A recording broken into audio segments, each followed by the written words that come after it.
訂咗件家私，佢收咗安裝錢嘅，但係後尾用黑工嘅，你揾我，我幫你追究。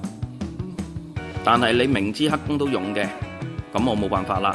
留意，好似最高刑罰監禁10年，罰款20零30萬。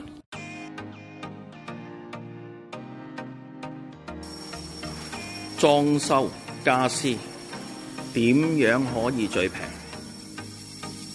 千祈唔好聽佢初步嘅報價，你一定要佢個師傅係包安裝，唔好信佢，因為家私唔值錢嘅，最貴安裝。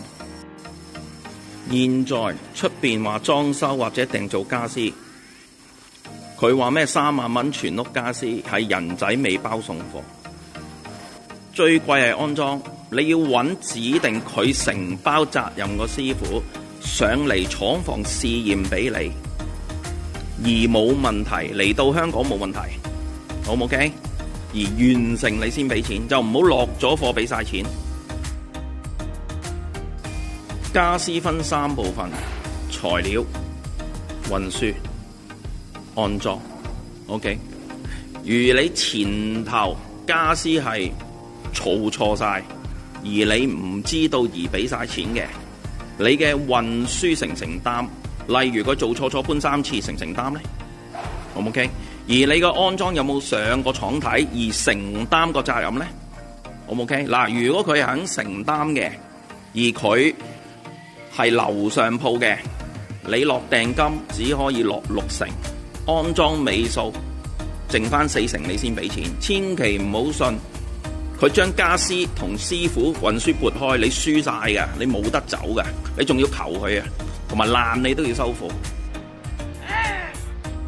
正常你係要捉住個師傅，再連埋個師傅同你一齊上廠。我夠膽講，你而家乜嘢 Facebook 嗰啲個廠房你唔知道嘅，我話俾你聽，佢個地址係邊，然後驗佢啲貨，例如你啲門入邊係用咩做，唔好用借渣板做，全部佢都偷工減料㗎，我冇話你嘅，成本都唔使，唔計你人工時間，成本都唔使200蚊。咁你咁樣落貨呢，精準度、質素上80%，成本呢你就低咯，你唔好落到嚟先爛尾咯。咁好多人都唔中意嘅，咁唔中意咪掉晒啲家私，或者你喺 Facebook 投訴咯。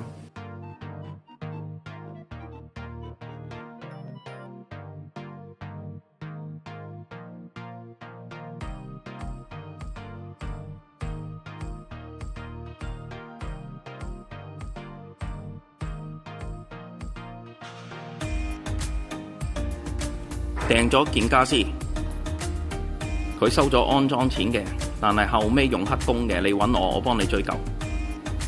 但係你明知黑工都用嘅，咁我冇辦法啦。留意，好似最高刑罰監禁10年，罰款20零30萬。